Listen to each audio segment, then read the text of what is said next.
let's start at the beginning. Where were you born? Where were you raised? What was your childhood like? And do the questions get easier or harder? Of course. I want to know. They'll get more interesting. Let's put it that way. Okay, so you asked me easy questions Yeah. like where was I born? Yeah. I was born in Concord, North Carolina, and I moved here in 1973.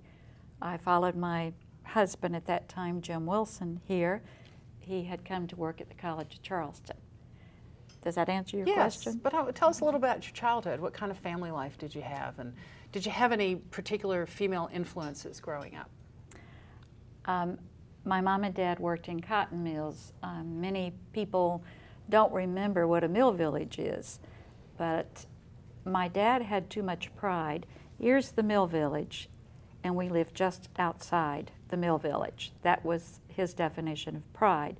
We actually owned our own house. It was a 4-room house with running water, but no bathroom, no toilet, no bathtub. Huge garden, 3-acre garden. I'm the oldest of 4 children. My dad worked on the first shift. My mom worked on the second shift called the graveyard shift. And so from the time I was 7 on, I had 3 other kids to take care of. You were the oldest? I was the oldest and took care of 3 kids. My parents really were, they loved their children, but they were not avid supporters of education because they were in a survival mode. My dad would rather I go hoe the garden than study. In fact, he often said, Liz, get your nose out of that book and go do what I need you to do. So I caught on that he went to bed at 8:30 and made sure all the kids were asleep at 8:30, and then I got to study from 8:30 to whenever I thought I had finished. Reminded me a little bit of Abe Lincoln, whom I knew about even as a little kid. But it was sterile, it was tough, but I had a wonderful mother, just a wonderful mother who had boundless energies and still does, and hopefully I'm like my mother. Wow. You never know, do you? So, obviously there were several lessons instilled early. One was you obviously felt the importance of getting an education and having to work against, you know, a somewhat negative attitude. What about that have you carried through with you today? I graduated from college or from high school in 1961. In that mill village, we went K, there was no K, forget that. It was first grade through 12th grade, which was convenient because it meant I could keep an eye on my brothers and sisters because we were all at the same school. I loved school, and I think my views of education have been shaped. I got saved, if you will, because I'm in a mill village school, and yet I had great teachers, particularly grades 1 through 8. Not so much after that, but I know that if a child gets that firm foundation, grades 1 through 8, they've learned how to learn and they can overcome weak instruction if they learn how to learn. That was my salvation. I had teachers who cared, and I always knew I was going to college because I thought if I don't go to college, I won't get any more opportunity than my dad or my mom. Mm-hmm. I really thought they were both smart, but I already, as a child, understood what lack of opportunity can do to people. And I saw that with my classmates. There were no guidance counselors. There was nobody to say, here's how you fill out an application, here's how you fill out a FAFSA. We would have all been eligible for financial aid, except none of us knew how to do any of that. Right. And so I remember all of that as I'm at Trident Technical College. During the course of your early school years, and particularly in high school and then getting into college, did you take on leadership roles? Well, I knew that Charlie Cannon, head of Cannon Mills, gave 2 scholarships to every high school. And I knew that. And in my little world, the only way I could go to college was to get one of those 2 scholarships. So I can remember even in the 2nd grade, I knew what my class standing was. I knew who the other smart kids were, and my job was to do better than they did. And every year, I knew that I was the top student in class because I couldn't go below number 2. I wouldn't get a scholarship. Right.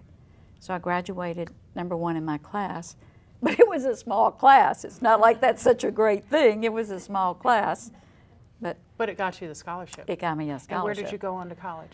Well, I was pushed to go to NC State and get an engineering scholarship because that was what was important to Cannon, but I didn't. I took the scholarship and went to Mars Hill, and for me that was a wonderful move.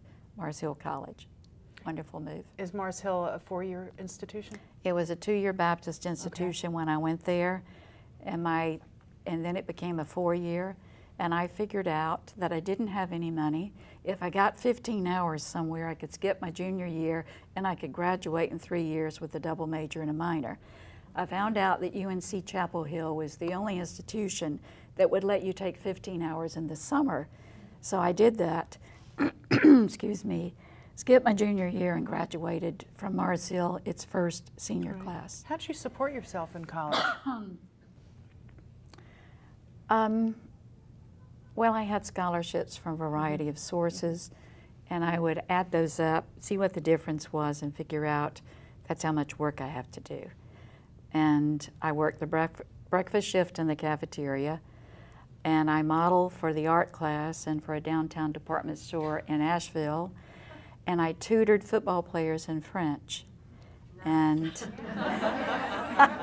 so, of the 100, I mean, think of the 1,000 things you could ask Dr. Thornley, and tutoring a football player in French would not sort of rise.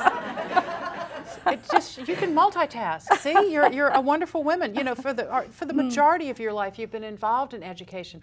What is it about women, do you think, that make women such effective educators? Why is education still a female-dominated field? That's a very different question from the first question you asked me. Okay, you just changed horses on me. So now I got to figure out which one of those questions I'm going to answer. Well, I chose to be an educator because I didn't know a female engineer. Now maybe I could have been a female engineer, but I didn't know I could be because I didn't know any. So I think that's one reason we women got steered into education, because some other fields were either closed to us or we thought they were. And I was going to be a missionary or a teacher, but when I thought about being a missionary, it was always in Hawaii. So I thought, you know, maybe that's not really sincere. So I chose the latter. I have to share this. I wanted to be a missionary too, until my father explained how long it would take. I wanted to be a missionary and a doctor, and when he explained to me how many years that would take, when I was 12, and he said, so figure by the time you're 40, you'll be ready to go overseas and be a missionary. He said, join the Peace Corps, it'd be cheaper. So I did. So what you did. Yes, exactly what I did. I do want to get into your career path. Obviously, right out of college, did you start teaching right away? Yes, I did. What level? Well, I went back home to Concord, stayed there a year, so that I didn't have to pay. I had to pay back some loans for college, and I taught 9th grade while I was living at home. Then I realized I was ready to leave the 9th grade, went back to Chapel Hill, got my master's, got married, and then started following my husband around. It looked like I couldn't keep a job because I was following him every year somewhere else until I followed him to Charleston. In fact, when he said, we're going to Charleston, I said, South Carolina or West Virginia? I didn't know. So that's how we got to Charleston. So what were your first impressions? My first impressions were awesome. I arrived in the middle of summer nursing my son, trying to find a place that I could publicly nurse him, and it was 100 degrees and he was crying and sweating, and so that's my first recollection is how do you nurse a child in Charleston, South Carolina? But my husband started to work at the College of Charleston, and frankly that's where I met Sue Summer Kress and John Kress, and my earliest friends were College of Charleston folks, and so all my impressions were very favorable. So when did you go to Tech? My husband earned $9,000 a year. Even in 1973, that wasn't going to be a lot of money. And I decided that I really needed to teach part-time. I applied to the College of Charleston and Trident Tech, and when Trident Tech offered me a job, I said, that's good, because I shouldn't be working where my husband works. So I thought, what is Trident Tech? I never heard of such a thing. But they taught English there, and so I went and taught English. And I had been there a semester when a full-time position opened up, and I was encouraged to apply for that. I did. And so what I'm really telling you is 39 years ago, I started at Trident Tech as a part-time teacher of English at the Palmer campus, which is now Avery Institute. And in those very early years, I taught at night by request because my husband could keep the children. And in those very early years, I made an amazing discovery. All these students were versions of Mary Horton. That's what I discovered. They were first-generation college goers who didn't have the confidence to know how smart they were. And in fact, I walked in tonight and it took my breath. My work study is here tonight from the 1970s. It took my breath when I saw her. She was in my English class, and the first essay she wrote, I thought, my goodness, this is breathtakingly good. Her name was Carol Bradbury. She was a hippie, skinny kid, long hair. I said, Carol, has anybody ever told you how good you were? Not really. I said, boy, are you good. She took me for several classes, worked for me, was a very successful graduate. But Carol, while she's exceptional, there are so many students like that who discover how really smart they are and how that smartness can be recognized and propel them into successful careers. What an awesome job I've had. Did that in part motivate you to move up within the structure of the administration? No. I loved students. I loved teaching. Just loved it. I would have never left the classroom, but I figured out I had a couple of kids, they were very bright. I didn't want them to be limited in opportunity as I had been. And so I realized that I wasn't going to make a fortune teaching at Trident Tech, that I needed to enable myself to do something else, something more, so that they would have opportunity. So I realized that I was going to have to get more education. And you did? And I did, yes, and I did. You went out and got another master's degree and a PhD? I went to University of South Carolina, and 7 years up and down the highway, got a doctorate. That's not the doctorate I would have preferred, but I had kids to raise. I had a full-time job. I had to do it part-time, so I was grateful that I was able to do it. Along the way, because you're probably going to ask me, did I get some special mentoring at Trident Tech, aren't you? Probably not. Okay. Only because, well, I mean, I will, but only because my remembrance of Tech is that it wasn't necessarily, and I saw it from a state perspective, but no, go ahead. Did you have mentors at Trident Tech? No, I didn't. Okay. I said it was a good old boy system. No, I mean, you know. I had made a particularly good presentation at the College of Charleston, or at least I thought it was particularly good, and I was riding back to campus with our Vice President of Instruction. And so I used that opportunity to say, could you give me some advice on how I could advance at Trident Tech? Like, how could I become a dean? And he's driving along, and he paused a minute, and he said, well, you have to get a doctorate, and you have to go work somewhere else, and then you'd have to compete to come back. So I figured out, that's your way of getting rid of me. None of the deans have a doctorate. And they were all male by chance? All but one. Yeah. So I realized that he was telling me, but I didn't answer it the way he did. He said, "Sweetie, you would have to go do these things." So I translated that. I realized what he had told me, and I thought, okay, so I have to go get the doctorate.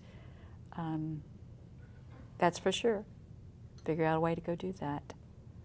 And once you did, how did you manage your process? How did you handle your mobility? How did you do it without stepping on toes, or maybe stepping on toes? What was your mobility like as you moved up through the system? Well, I think anybody who wants to move up, you can't say I have a job I don't like and then not do it well because you don't like it. Right. Because the best indicator of future success is past success. So if you have a job you don't like, you better work really hard to do it well. I think I was very effective in the classroom. So I think when I applied to be a program coordinator, that was the next step. It happened. Then the president asked me to head up a special program. I did. And then from there, I went to be head of the English department, and then the dean of arts and sciences, and then things kept happening. I think I had a thorough handle on academic affairs, which is the heart of a college. Right. But also the administrative piece. Yes. Yeah, state agency, you know, the regs, and as you moved up through the system, a greater need for you to have a relationship with the state board as well as the legislature. Actually, that wasn't the case. The only person who really had those relationships was the president. Okay. I never met those folks. Okay. Okay. So was it a bit of a shock when you did reach that position and have to deal? Was it a shock? I will say this. I unexpectedly became president. I didn't plan to be a president. I love the classroom. I would have been happy to be an academic vice president for the rest of my life because I love students, I love instruction. But our president abruptly left. I was declared interim. I guess they liked what they saw, and then I got hired to do the full job. I think I became president without knowing what they did. So then I learned what you had to do without taking the job because I knew what was expected. Does that make sense? A complete sense, but Okay. then you figured it out real fast. I'm still figuring You're it still out. figuring it out. I'm trying, you know, anyway. You know, I have to tell you, I worked in the legislature. I worked for Nancy Stevenson, who was the first woman elected statewide. She was lieutenant governor from 1978 to 82. And I just remember when the tech folks would come to do anything with the state senate, that it was, you know, a large herd of older white men.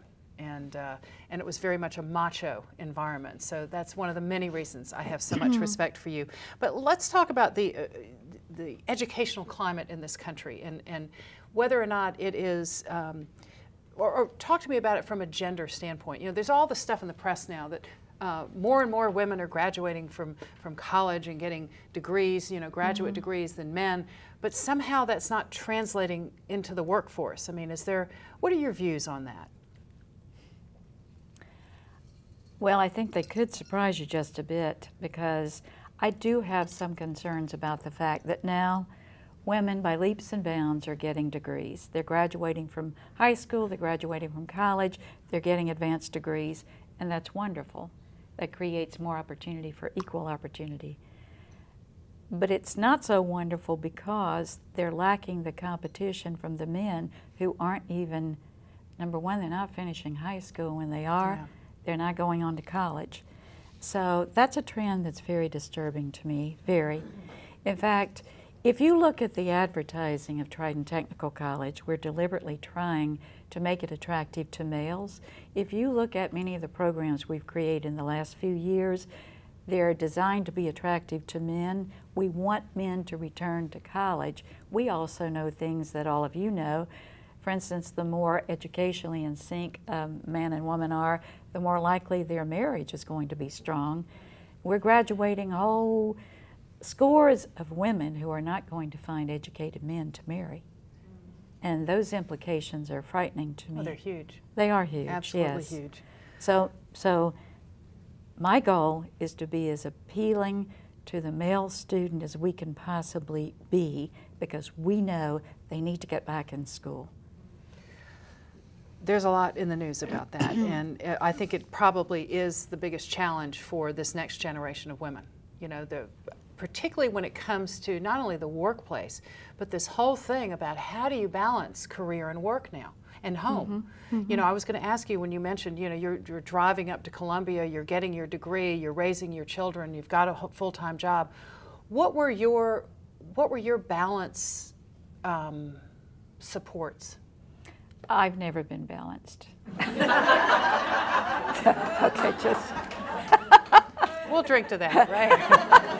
But I didn't know it was necessary, okay? I really didn't know it was necessary. I guess the thing I'm really very grateful for is, while I have several children, 2 of mine and 3 of my husband's, the 2 that are mine that I have raised, I think I'm more proud of what they've done than anything in the world, because I know their mother and I know how many times she really screwed up. So the fact that they have turned out so well, I am just grateful, thankful, and so proud, so very proud. And I forgot the rest of that question. That's okay, because I'm going to, no, I mean, it's interesting because, you know, we are talking about, you know, I remember getting out of college and you could do it all. Remember this? All of us boomers, right? We can do it all. We can have the career, we can look fabulous, we can have a beautiful home, we can bake, we can, you know, garden, we can, you know, do all of that and never break sweat, you know, and I guess one of the things we talk about a lot at the center is this whole issue of balance and how do you address it and how this next generation is going to deal with it. You know, I think I personally have proved that you cannot do both and do them both well. And I think we somehow need to get that message to the next group of young women coming up. You know? All they have to do is go home with me and see my house and they'll relax. Very kind of you, Mary. That's great. I just love it. I love it. Well, also, I forgot how to cook on purpose. Did you really? Yes. And so who fed the family? No, I fed them, and then they left home, and then I forgot how to cook. Oh, you forgot how to cook. Right. Well, let me remind everybody about Tristan downstairs, a fabulous restaurant, you know, for those of you who might have forgotten how to cook. And you all should. Absolutely. But you have to remember that Southern men are the only species that can starve to death in a house filled with uncooked food. Not at the Culinary Institute Not of at the Charleston. Culinary Institute. We'll get into that. I wanted to give you an opening. But you know, you have to admit, your time as president has been a truly revolutionary period in the school's history. Listen to the stats. Since Mary took office, the number of students at Tech has more than doubled, from 6,800 in the fall of 1990 to 15,000. Actually, 16,730. Thank you, 16,730 in the fall of, fall of 2011. This was going back to 2010, I apologize. You've maintained an operating budget of $77 million, it's probably gone up a little bit, which, by the way, Mary's probably the only tech school in the system who continues to get increases in her state appropriation. We'll talk about that in a minute. And you currently preside over 650, probably now close to 700 full-time employees. 703. My point. She knows what's going on. You know exactly what's going on. How are you managing this growth? Well, your point about we're very successful with getting state dollars is absolutely untrue. You need to do better homework. Okay. I will tell you this, though. We have a revenue budget of 4 slices of pie. Those 4 slices of pie are state, the counties, other, and students. The other, we're very entrepreneurial, very. We have some broadband leases that are pretty lucrative because we were very entrepreneurial in the 80s. It's kind of a mindset. It's a great mindset. We operate our own bookstore. We have some academic programs that generate revenue. We have some properties that we lease. We're very entrepreneurial, and that's about 14% of our budget. Unlike some of the technical colleges, we enjoy the support of our 3 counties. I cannot say enough about Charleston, Berkeley, and Dorchester counties. We're local, we belong locally. I can't give enough thanks to our counties. They're funding a nursing building, 90,000 square feet, $30 million. Do you think we're grateful? Of course we are. We have 2,500 people who will want to be nurses, 3-year waiting list, so this is a godsend for us. The state, 10 years ago, 50% of our revenue budget came from the state. Today, it is 14%. 14. So you could look at all of those statistics and you could say, how in the world are you expanding? Exactly. And I'll be very honest with you.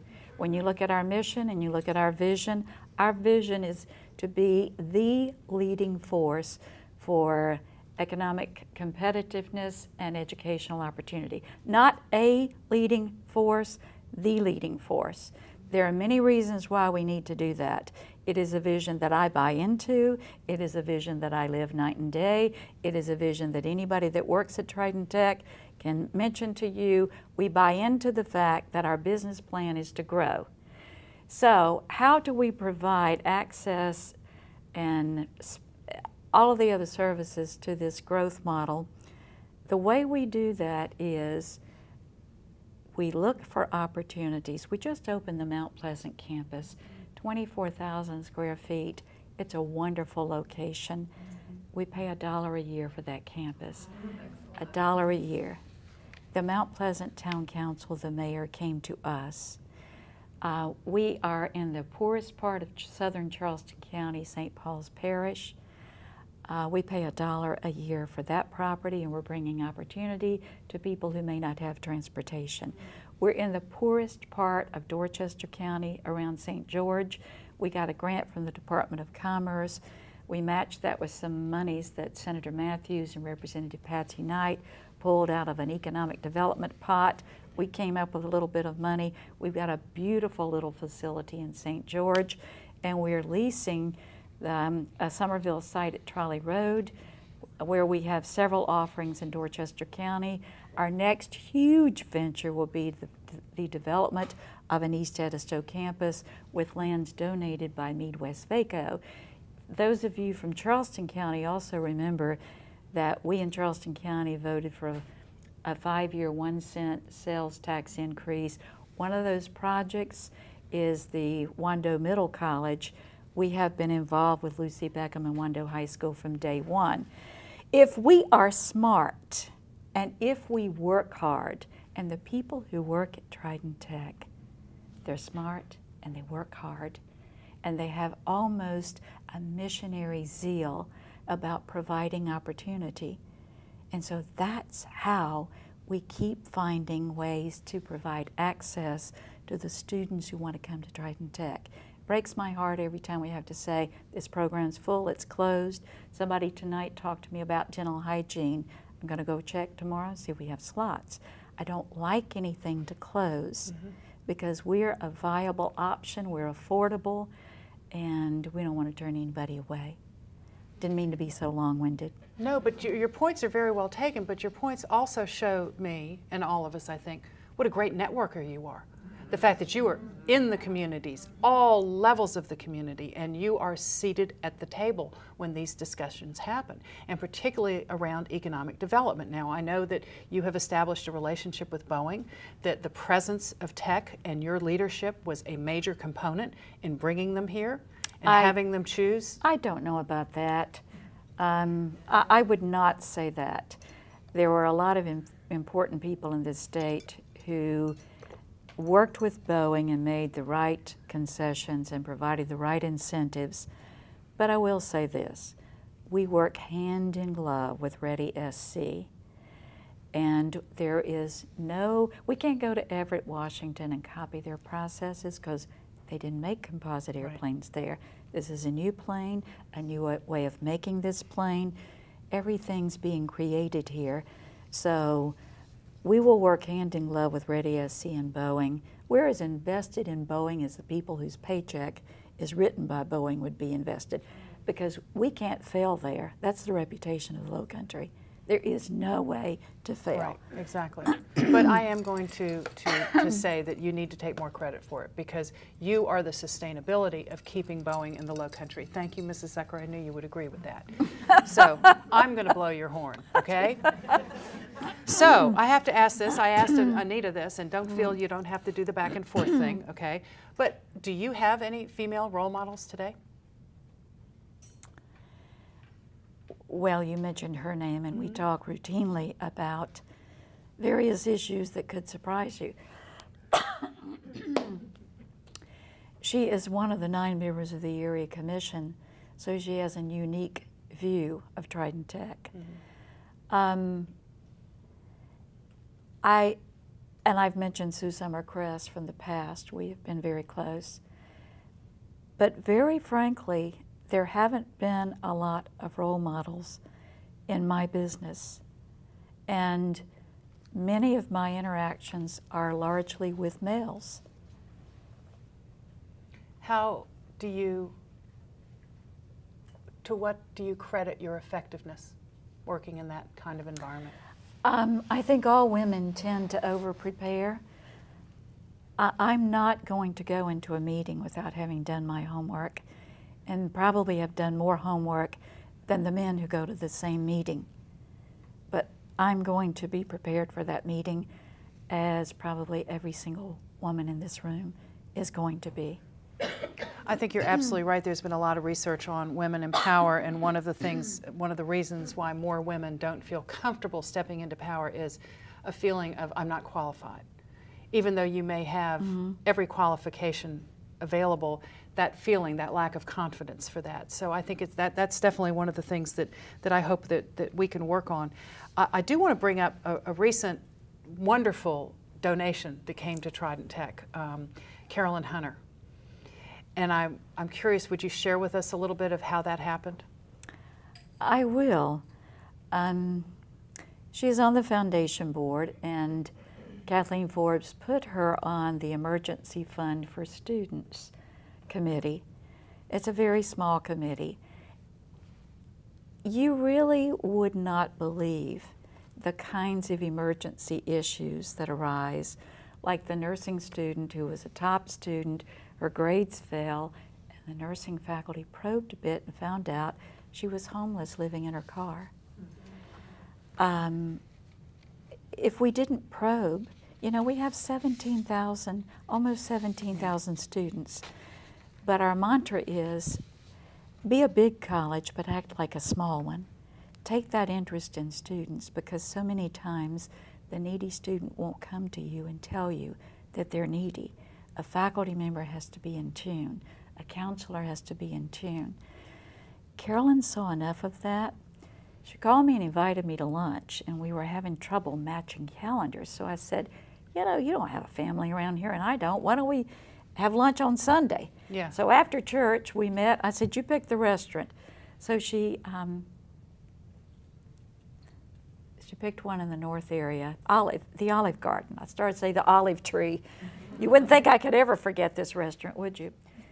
So we're sitting in the Olive Garden. We've been there about an hour. She's a big eater. I'm a huge eater. I'm eating pasta primavera, and she says, Mary, I want to donate $50,000 a year for 20 years to Trident Tech. And I'm eating my pasta primavera thinking, I don't think I heard what she said. So I put my fork down. I said, Carolyn, I'm trying to be cool. But I said, Carolyn, do you mind telling me what you just said? Because I'm not sure I heard you. So very quietly, she repeated, I want to donate $50,000 a year for 20 years. I thought, okay, I've heard her say that same thing, I think, twice now. But I still wasn't sure I heard that, because I wasn't prepared for it. I hadn't asked her for anything. Right. I'm used to asking. I'm used to begging. I have no pride. I hadn't done that yet. I mean, I hadn't even thought of it yet. And so I tried another angle. I said, okay, I'm going to make sure I heard what you said. I said, Carolyn, do you realize if you multiply 20 by 50, what you get? It's $1 million. Yes. Okay, that would make you the largest single donor in the history of the college. Okay. And she said, I want it to be anonymous. I said, oh, no, you don't. Oh, no. You cannot do that. A divorced black woman with a child, and you made your money at McDonald's, and you think you can be anonymous? Do you realize how inspirational that is? Do you realize how I've got to tell that story? She said, I'll think about it. I worked on her again, and she finally said, okay. And she didn't tell us how to spend the money. She said, I like what I see. I like how you deal with money. I like how you meet student needs. So you tell me each year what you need to do with it. I'm so grateful. You see, Janet, Trident Tech, my mother used to say, Liz, always do things in the sunshine. That was her way of saying, don't lie, cheat, steal, any of that stuff. So I remember that. Trident Tech does things in the sunshine. You're not going to see a legislative audit council have to come check us out. You're not going to have to see some probe looking to see what we did. We live in the sunshine. We have a wonderful story to tell. I have wonderful colleagues who work well more than 40 hours a week, who love students as much as I love students. And if we tell our story, a student at the time, that's very intoxicating. That's a wonderful story. It's seductive because people don't want to help masses. They want to help a person. And we have 17,300 and some, just a person, many of whom need a little bit of help. Right. Just a little bit of help. And they're going to do amazing things. But it's also a testament to your leadership that a donor would say, you make the decision where this money goes. And as someone who runs a nonprofit, I know how hard it is to have money come in that is unrestricted, that allows us to have the trust of that donor to put it where it needs to be. So congratulations. That is a major, major coup. Thank you so much. Which will lead me to ask you, what do you think is the, thus far in your career, your proudest moment? Oh, I've been at the same place for 39 years. I don't have a proudest moment. I have one after the other, after the other, after the other. I'll give you, for instance, there was a young black man who was coming into the administration building, so I could tell by the fact he was coming in there he was lost. So I said, are you lost? What are you looking for? He said, I'm looking for the Student Center. Well, that's on the other side of campus. So I said, why don't you just get in your car and follow me? That's a whole lot easier than me trying to get you there. So I go out, and it happens that he's parked right beside my car. And I look at his car and hope it's going to start.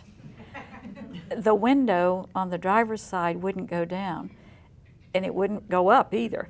So skinny thing that he was, he pushed his little fanny through there and plopped down and said, I'm ready. So he follows me onto the Student Center, and I stop. I get out, and I didn't want him to get out. I get out of my car, and I go back, and I said, do you know who I am? You know, I'm so proud I'm the president, and I'm single-handedly giving directions to one student. He didn't answer that question. He said, do you know who I am? Whoa. I said, well, okay. He said, I'm going to be one of your successful graduates. That's a proud moment. That's a proud moment.